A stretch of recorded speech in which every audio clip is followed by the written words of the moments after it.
이사야 30장 15절로 22절 말씀 교도하신 가운데 살아계신 하나님의 음성을 들으시는 이 시간 되시기 바랍니다.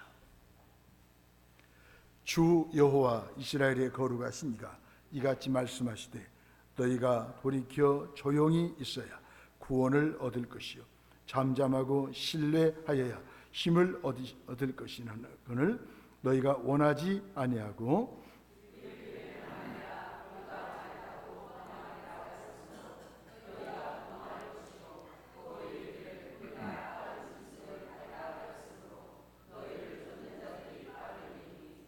한 사람이 꾸짖은즉 천 사람이 도망하겠고 다섯이 꾸짖은즉 너희가 다 도망하고 너희 남은 자는 겨우 산 꼭대기에 깃대 같겠고 산마루 위에 기치가 같으리라 하셨느니라.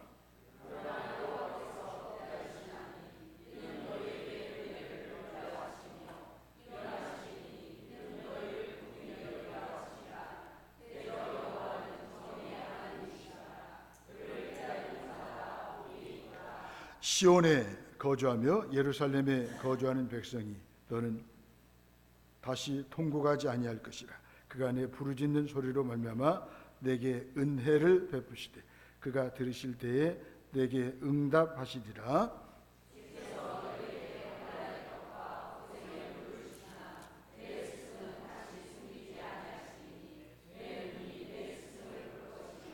함께 보겠습니다. 너희가 오른쪽으로 치우치든지 왼쪽으로 치우치든지 내 뒤에서 말소리가 내 귀에 들려 이르기를 이것이 바른 길이니 너희는 이리로 가라 할 것이며 또 너희가 너희 조각한 우상에 입힌 은과 부어 만든 우상에 올린 금을 더럽게 하여 불결한 물건을 던짐같이 던지며 이르기를 나가라 하리라. 아멘. 여호와께서 기다리시나니, 이런 점을 가지고 함께 은혜를 나누면서 기도 제목을 삼기로 합니다. 예기치 않은 어려움을 만날 때에 우리가 먼저 할 일은 무엇입니까? 하나님께 엎드리는 일이죠. 하나님께 나아가는 일입니다. 어렵다고 믿음이 약해지면 안 되는 거예요.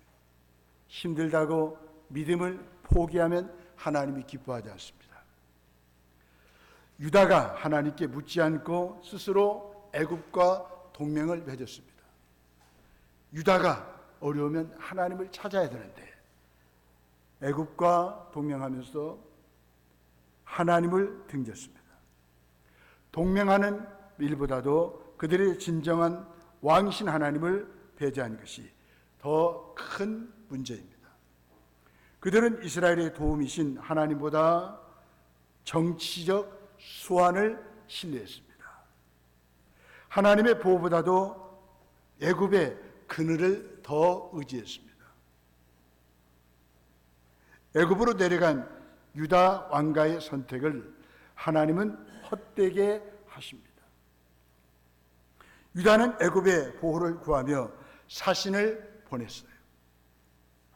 하지만 도움은커녕 이 일로 수치와 모욕만 당했습니다. 이처럼 세상의 도움은 무익하고 심지어 해로울 때도 있습니다. 그러나 가장 확실한 동맹, 가장 안전한 피난처이신 하나님을 나의 도움으로 삼으면 결코 실망하지 않을 것입니다. 애굽의 보물을 가지고 나오던 길로 유다가 다시 예물을 싣고 내려갑니다. 하나님께로 돌이켜야 할 백성이 애굽으로 돌아간 것이죠. 이는 그들을 구원하시고 언약을 맺은 하나님께 등을 돌리는 일이었습니다. 어려운 상황 때문에 다시 믿음 이전의 삶으로 회개하고 싶은 마음이 듭니까? 그러나 그곳에는 결코 해결책이 없습니다. 주님이 그 어려운 상황을 발판으로 나를 선하게 인도하실 것이니 뒤로 물러서지 마십시다. 하나님께로 나가십시다. 끝나지 않은 고난 가운데서 성도가 취할 태도는 도망치지 않고 잠잠히 하나님의 도움을 기다리는 일입니다. 하나님을 신뢰하며 잠잠히 기다리면 물러가는 것은 내가 아니라 고난이 될 것입니다. 하나님은 은혜를 주기 위해서 기다리십니다. 15절로 17절 말씀입니다. 예루살렘이 회개하고 돌이키기를 기다리고 제 힘을 거두고 잠잠할 때를 기다리십니다. 그때는 바로 우리가 악함을 고백하고 약함을 인정하는 순간이죠. 하나님께 도움을 구하는 때입니다. 넘지 못할 벽과 같은 상황을 만났다면 잠시 멈추고 잠잠히 하나님의 구원을 기다리는 것이 지혜입니다. 믿음입니다. 하나님은 사랑의 하나님이시죠. 은혜와 긍휼을 베푸십니다. 하나님은 기다리십니다. 은혜를 베푸시기 위해서 기다리십니다. 긍휼히 여기시기 위해서 기다리시다가 일어나십니다. 제가 시편에서 가장 좋아하는 말씀은 바로 이겁니다. 여호와여 일어나소서. 여호와여 일하소서. 하나님이 일어나시면 끝나는 것입니다. 하나님이 일어나시면 놀라운 일이 일어나는 것입니다. 그렇습니다. 하나님은 긍휼과 은혜를 베푸시기 위하여서 기다리시다가 일어나시는 하나님이십니다. 문제는 유다 백성이 하나님의 도움을 받으려고 하지 않습니다. 그들은 지금 하나님의 도움을 받을 준비가 되어 있지 않습니다. 하나님의 도움을 받으려고 기다리지 않고 애굽의 도움을 받으려고 머리를 쓰고 있습니다. 잔머리를 굴리고 있다는 거예요. 하나님의 능력이 아니라 바로의 세력을 힘입어 스스로 강해지려고 합니다. 2절 말씀. 여러분, 우리 인간들은 스스로 강해질 수가 없어요. 내가 하나님 앞에 약한 존재인 것을 고백할 때 강해지는 것입니다. 강하신 분은 전능하신 하나님밖에 없습니다. 저와 여러분들은 피조물입니다. 한 해 한 해 우리 몸이 약해진 걸 경험하시지 않습니까? 그러나 유다 백성들은 스스로 강해지려고 했습니다. 그들을 도우시기 원하는 하나님을 피해 죄에 죄를 더하고 있습니다. 성가대 1절 한번 읽어보십시오. 1절 시작.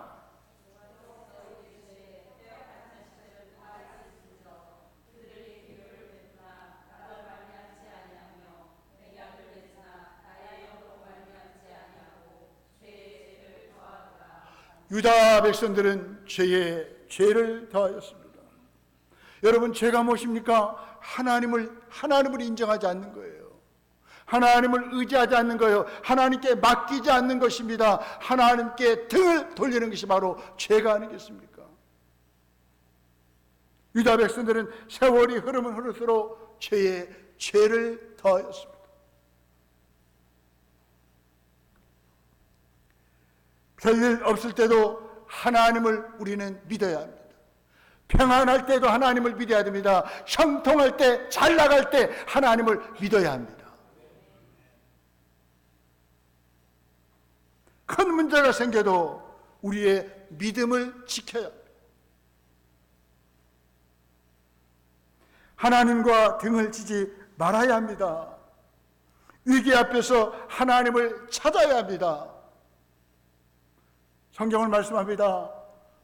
여호와를 찾으라. 그리하면 살리라.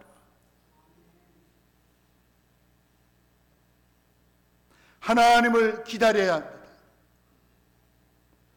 회개하며 돌이켜야 합니다. 하나님이 원하시는 것은 돌이켜 조용히 있는 일입니다. 성가대 15절 읽어보십시오. 15절 시작.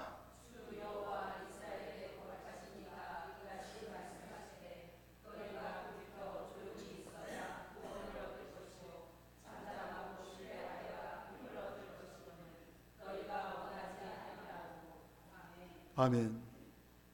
저와 여러분들이 위기를 만나셨습니까? 힘드십니까? 앞이 막혀 있습니까? 조용하셔야 됩니다. 잠잠하셔야 됩니다. 그때가 하나님이 일하실 때입니다. 일어나셔서 놀라운 일을 행하실 때입니다. 너희가 돌이켜 조용히 있어야 구원을 얻을 것이요. 회개가 무엇입니까? 죄를 토해내는 것입니다. 죄를 미워하고 죄에서 떠나는 일입니다.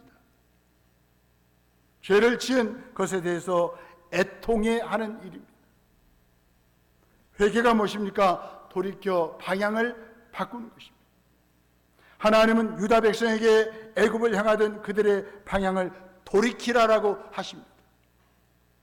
회개하면 안식을 누립니다. 하나님의 위로를 받습니다. 하나님의 함께하심의 은혜를 체험합니다. 아수르 손에서 구원을 얻을 수가 있습니다.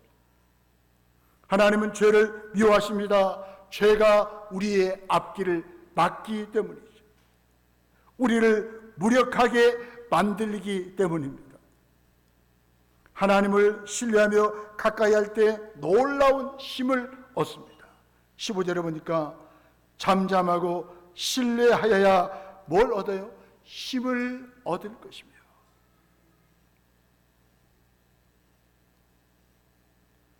하지만 하나님의 백성이 하나님을 친근히 하지 않고 그분께 등을 돌리면 무력해집니다. 힘을 잃어버립니다. 그들이 아무리 빠르게 움직여도 소용이 없습니다. 왜요? 16절에 보니까 적은 더 빠르기 때문입니다. 적은 강합니다. 그들의 용맹 앞에 모두 도망갑니다. 17절 말씀입니다. 하나님과 함께할 때 그들 한 사람은 1000사람을 쫓아내었습니다. 하나님이 함께하는 사람, 이렇게 한 사람이 소중한 것입니다. 하나님을 의지하고 하나님을 기다리는 한 사람이 1000을 쫓아낼 수 있다는 것입니다. 또 5이 꾸짖은즉 너희가 다 도망가거라고 말씀하고 있습니다.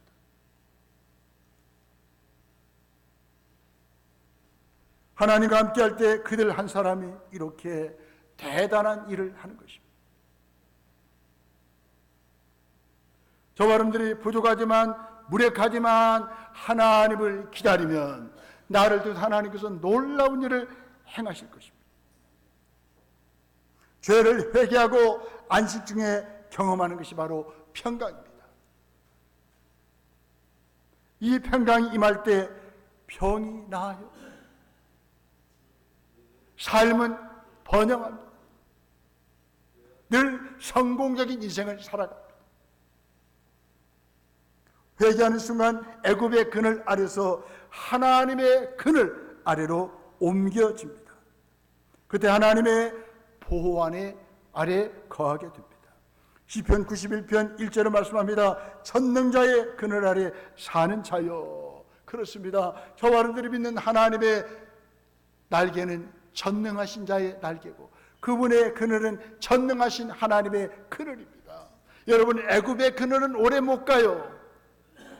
우리 인간들을 실망시키지 않습니다.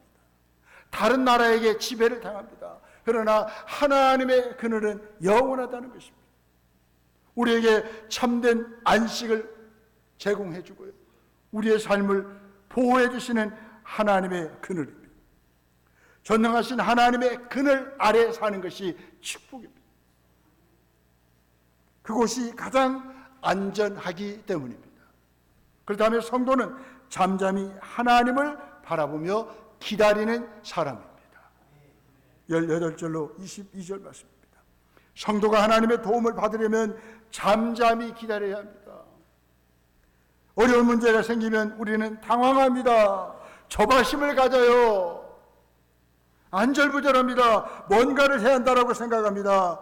하나님을 바라보고 잠잠히 기다리기보다는 사람들을 찾아 분주하게 문제를 해결하려고 합니다. 하나님 앞에서 그 문제를 바라볼 수 있는 용기가 필요하죠. 그것이 믿음이에요. 하나님 앞에 기다리는 것이 믿음입니다. 하나님이 일하실 때까지 기다리는 것이 믿음이에요. 믿음이라는 하나님과 함께 문제를 바라보는 일입니다. 믿음이 크면 하나님이 크게 보이기 때문에 문제를 작게 보는 거 아니겠습니까? 하나님은 강하시고 적은 무력해 보입니다. 우리 인생은 믿음의 문제입니다. 우리는 믿음이 약해지지 않도록 늘 깨어 있어야 합니다. 믿음이 성장하도록 말씀을 가까이 해야 합니다. 우리 인생은 바라보는 대상에 따라 달라지죠. 하나님은 크세요. 크신 하나님의 도우심을 받기 위해서는 잠잠히 기다려야 합니다. 하나님이 도우시면 놀라운 일들이 일어납니다. 감옥에 있던 요셉이 총리로 세워졌습니다. 홍해가 갈라집니다. 여리고성이 무너집니다. 요단강이 갈라집니다. 기가 막힐 웅덩이에서 건짐을 받습니다. 그 이유가 무엇입니까? 하나님이 도우시니까 놀라운 일이 나타나는 거예요. 여러분, 홍해를 앞두고 하나님이 뭐라고 말씀하셨습니까? 배를 준비하라, 이런 말씀 안 하셨어요. 잠잠히 있으라, 가만히 있으래요. 우리 인간들은 너무 급해요. 초급해요. 당황해요. 그러나 하나님은 딱 한 말씀합니다. 잠잠하라, 가만히 있으라 라고 말씀하고 있습니다. 하나님은 환난 중에 만날 큰 도움이십니다. 하나님은 이사야를 통해서 하나님의 큰 도움이 임하면 그들에게 놀라운 번영이, 축복이 임할 것을 말씀하십니다. 23절 말씀이죠. 하나님이 강력한 치료의 광선을 발하셔서 상처를 치유하실 것을 말씀하십니다. 아프신 분들, 지금도 하나님은 우리를 치료해 주십니다. 26절 상가담 읽어보시죠. 아프신 분들은 이 말씀을 암송하세요. 암송. 자, 시작.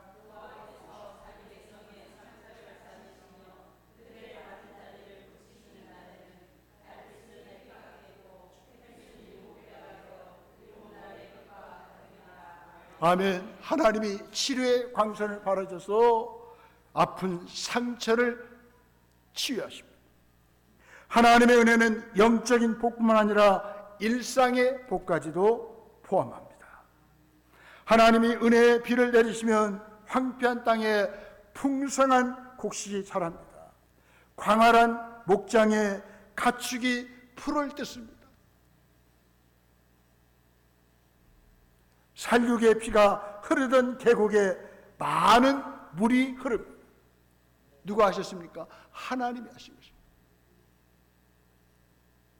이 하나님을 바라보고 기다리는 사람에게 하나님께서 이런 큰 도움과 은혜를 베풀어 주시는 거예요. 그 하나님 앞에 잠잠하고 기다리는 것이 바로 기도 아니겠습니까? 내일 아침부터 특별 새벽 기도합니다. 한 주 7일입니다. 좀 여건이 되신 분들은 나오셔서 함께 마음을 모셔서 기도하십시오. 하나님을 바라보며 기다리는 거예요.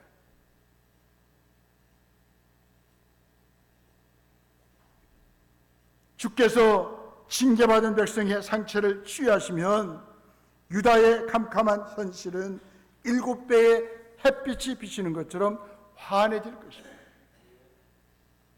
우리 사회에도 상처 입고 고통받으며 눈물로 밤을 지새우는 이들이 많습니다.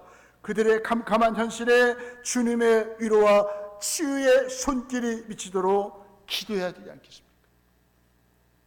우리 교회가 그들에게 7날의 빛이 되어 주어야 하겠습니다. 유다가 돌이켜 부르짖을 때 하나님은 한 스승을 보내심으로 응답하십니다. 19절 20절 말씀입니다. 유다의 재앙은 그들을 바르게 인도할 지도자가 없어서 생긴 일입니다. 완고한 백성에게서 하나님의 말씀을 봉했기 때문에 생긴 일입니다. 그들은 향한 하나님의 은혜는 말씀으로 백성을 바른 길로 인도할 스승을 보내는 일입니다. 그 스승은 바로 하나님 자신입니다. 그 스승은 예수 그리스도를 말합니다. 그 스승은 그의 영으로 오신 성령님을 말씀하십니다. 말씀을 통해 하나님의 인도를 받아 의롭고 정결한 삶을 사는 것이 우리가 받은 최고의 은혜입니다. 하나님 앞에 믿음을 지키는 것이 축복이에요. 하나님 앞에 거룩을 지키는 것이 축복이에요. 하나님 앞에 사명을 잃어버리지 않고 지키는 것이 축복이라 그 말이에요.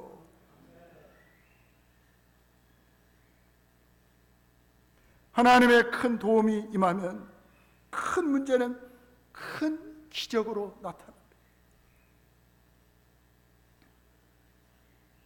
우리가 사모해야 할 것은 하나님의 큰 도움입니다. 하나님이 주시는 힘은 잠잠하고 신뢰할 때 나타납니다. 진정한 힘은 고요함에 있습니다. 사람들은 아무것도 하지 않는 고요함을 두려워하잖아요. 그래서 분주하게 움직입니다. 내적인 힘이 약합니다. 진정한 힘은 내적인 힘이에요. 하나님 앞에 조용히 홀로 머무는 사람만이 진정한 힘을 얻습니다. 여러분, 우리 예수님께서 하나님이시지만 비록 사람의 몸을 입고 이 땅에 오셔서 많은 사역을 하셨습니다. 그 비결은 무엇입니까? 짧은 생에 하나님 앞에서 사명을 많이 감당할 수 있던 비결은 바로 하나님 앞에서 고요히 있었다는 것입니다. 새벽 미명에 하나님 앞에서 습관을 따라 기도하셨습니다.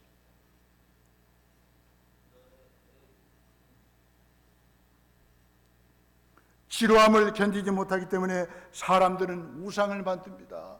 아, 지겹다, 지루하다, 따분하다. 그래서 뭡니까?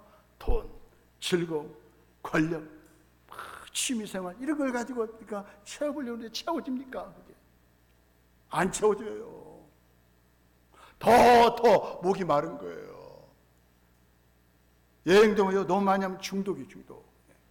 아시아 말고 세계, 유럽, 미국.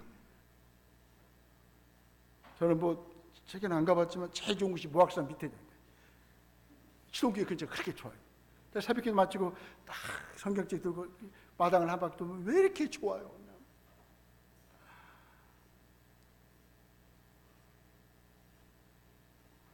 여러분, 현대인들은 너무나 분주합니다. 또 지루해요. 그래서 견디지를 못해요.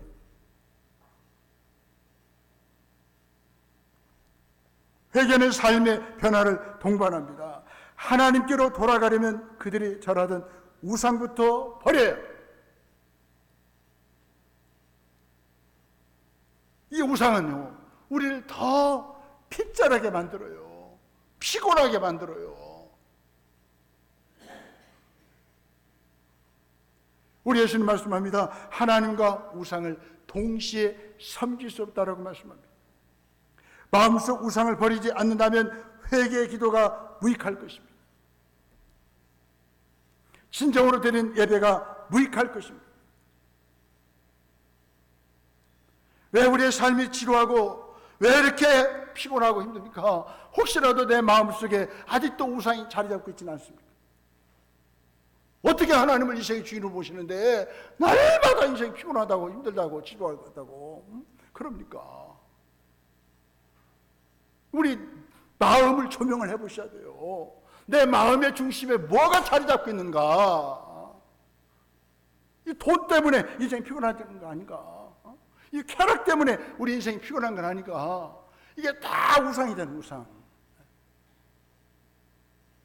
우리 그리스도인들은요, 이미 우리 안에 마음의 중심에, 삶의 중심에 예수 그리스도가 계시잖아요. 우리 인생의 모든 문제를 해결하시 그분이 계시잖아요. 그분을 인정하고 그분의 다스림을 받으면 계속 우리의 삶 가운데 이 세상이 주지 못하는 만족함, 그 위로가 있다 그 말이에요.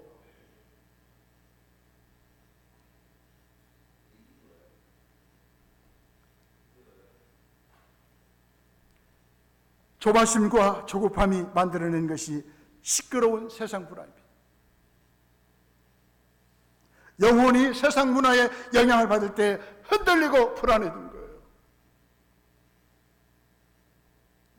많은 사람들이 노후 대책을 하면서 사후 대책이 없어요. 죽은 후에 내 인생이 주님 앞에 설 때 뭘 우리가 주님 앞에 내놓을 수 있겠습니까? 죽은 후에 주님 앞에 설 때 내 모습이 어때야 되는가 주님이 우리를 평가하실 거 아닙니까? 맨날 노후 대책 우리 필요하죠. 필요할 때 죽은 후에 내 모습이 하나님 앞에 설 때 어떤 모습을 할 것인가 좀 고민해야 되지 않겠습니까?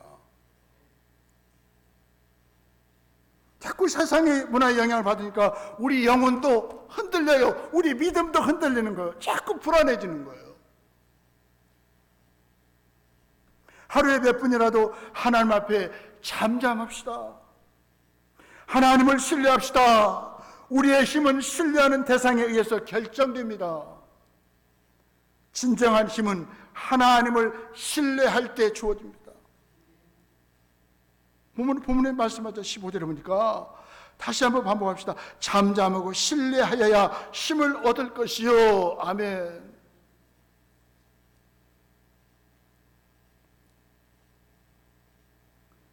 하나님을 신뢰한다고 하는 것은 하나님을 의지하고 하나님께 맡기는 것이에요. 하나님을 의지하고 하나님께 맡기십시오. 위로부터 우리에게 하나님께서 힘을 주십니다. 이 세상 문화는 우리 힘을 빼버립니다. 옆집에서 몇 평을 이사 갔대. 옆집에서 무슨 차로 바꿨대. 아우 힘 빠져. 그러나 하나님이 주시는 은혜를 받으면 하나님 의지하고 하나님 어떻게 해요? 맡기면 하나님 우리에게 힘을 주십니다. 저는 2호차 스타렉스를 너무 좋아해요. 어디 갈 때 2호차를 타고 소렌토는 집사람 타라고 주워버리고 2호차가 그렇게 좋아하는 왜? 그 새 차를 하나님 앞에 드렸잖아요. 그 가정에서. 그러니까 아직도 그 애착이 있어요. 저희가 차다가 가다가 달달달 하다가 고장나가지고 몇십 년 됐습니다. 그레이스 사가지고 하나님 앞에 드리자 하거든요. 2호차를 됐는데 스타렉스가 너무 좋은 거예요. 신방을 뜯고 초심을 안 버리려고 2호차를 타고 다녀요. 어떤 사람은 그래요. 소리도 안 타고 다녀요. 2호차 2호차 차도 그렇게 마음이 평안해요. 여러분 차가 무슨 배기량이 무슨 행복을 결정해 주는 거 아니에요. 비록 뭐 작은 차를 할지라도 뭡니까 주님 의지하고 주님께 맡기면 내 인생은 힘을 얻고 위로를 받는 거예요. 왜 자꾸 이 겉모습에 이 허파에 바람 들어가지고 주눅드냐 그 말이요. 우리 예수 믿고 우리는 다 가졌잖아요. 그 영향력을 끼쳐야지. 영향을 받아요. 우리 예수 믿는 사람들은 뭔가 달라야 됩니다. 왜 세상 문화의 지배를 받아요? 영향을 우리가 줘야죠. 하나님 나라의 문화를 끼쳐야죠. 영향을 끼쳐야죠. 감동을 줘야죠.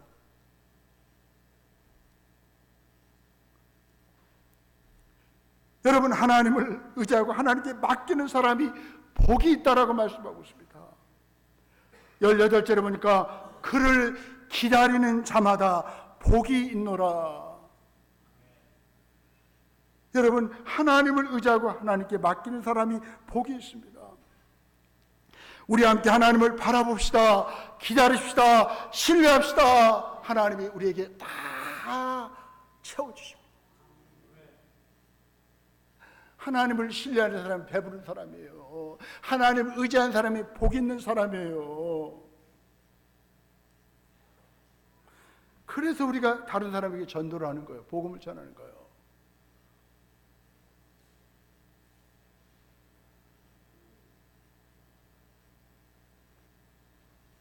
우리가 오직 신뢰할 분은 하나님 한 분이십니다. 흔들리고 변하고 유한한 것을 신뢰하지 맙시다. 누가 복 있는 사람일까요? 하나님을 기다리는 사람입니다. 옆에 분 인사합시다. 하나님을 기다리시는 성도님이 복 있는 사람입니다. 시작. 하나님.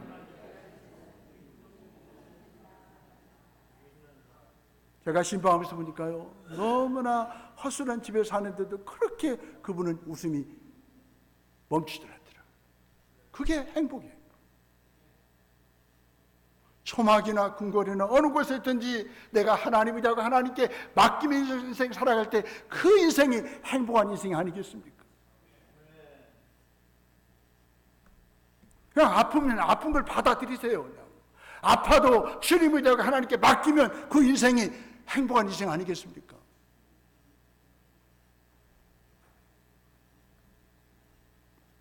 이런 사람에게 하나님의 은혜가 임합니다. 하나님의 긍휼이 임합니다. 하나님의 능력을 이런 사람이 받습니다. 하나님, 우리가 잠잠히 그분을 신뢰할 때 성령님을 통하여 하나님의 음성을 우리에게 들려주십니다. 상가대 21절 읽어보세요. 21절 시작.